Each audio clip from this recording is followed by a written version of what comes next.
حضرت عیسیٰ علیہ السلام کا یہ معجزہ تھا کہ وہ اللہ کے حکم سے مردوں کو زندہ کر دیا کرتے تھے۔ ایک مرتبہ کچھ ہٹ درم قسم کے لوگوں نے کہا کہ تم ان کو ہی زندہ کرتے ہو جن کی موت کو زیادہ عرصہ نہ ہوا ہو، ممکن ہے ان کی روح پوری طرح قبض ہی نہ کی گئی ہو۔ حضرت عیسیٰ علیہ السلام نے ان سے کہا، اچھا تم پہلے خود اس بات کا فیصلہ کر لو، کس زمانے کے مردے کو دیکھنا چاہتے ہو؟ انہوں نے کہا، حضرت نوح علیہ السلام کے بیٹے سام کو زندہ کر کے دکھاؤ۔ چنانچہ سب لوگ سام ابن نوح علیہ السلام کی قبر پر گئے۔ حضرت عیسیٰ علیہ السلام نے 2 رکعت نماز پڑھ کر اللہ سے دعا کی۔ اللہ نے سام ابن نوح کو زندہ کر کے ان کے سامنے کھڑا کر دیا، جس کی داڑھی اور سر کے بال سفید تھے۔ لوگوں نے ان سے پوچھا، کیا بات ہے، تمہارے بال سفید کیوں ہیں؟ تمہارے زمانے میں تو لوگوں پر بڑھاپا نہیں آیا کرتا تھا۔ اس نے جواب دیا، جب میں نے کم اٹھ کی آواز سنی تو خیال ہوا شاید قیامت برپا ہو گئی ہے۔ اس کے خوف سے میرے بال سفید ہو گئے ہیں۔ لوگوں نے اس سے پوچھا، تیری موت کب ہوئی تھی؟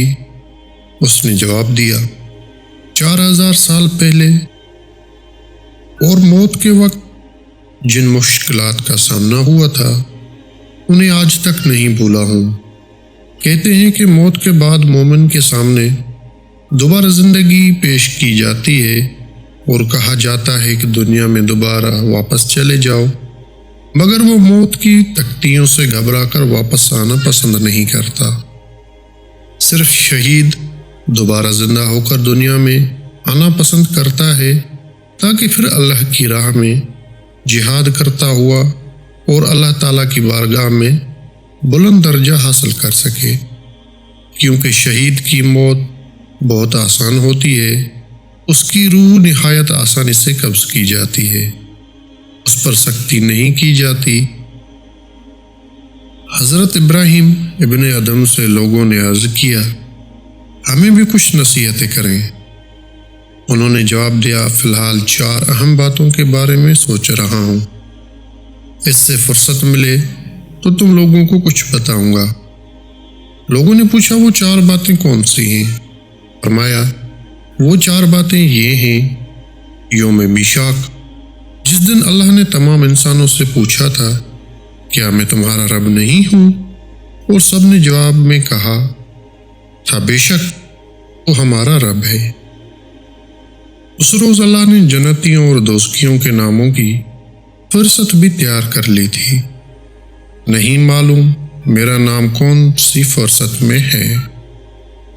جب بچہ ماں کے پیٹ سے مکمل تیار ہو جاتا ہے تو اس کی تقدیر لکھنے والا فرشتہ اللہ تعالیٰ سے پوچھتا ہے، یہ نیک بختوں میں ہے یا بد بختوں میں؟ پتہ نہیں مجھے کن میں شامل کیا گیا ہے۔ جب موت کا فرشتہ کسی کی روح قبض کرنے آتا ہے، اللہ تعالیٰ سے پوچھتا ہے، اے پروردگار، اسے مسلمانوں کے ساتھ رکھوں یا کافروں میں شمار کروں؟ پتہ نہیں میرے بارے میں اللہ تعالیٰ کا کیا حکم صادر ہوگا۔ قیامت کے دن اللہ حکم دے گا، مجرموں، گناہگاروں، آج ایک طرف الگ ہو جاؤ۔ مجھے نہیں معلوم مجھے کن لوگوں میں رکھا جائے گا۔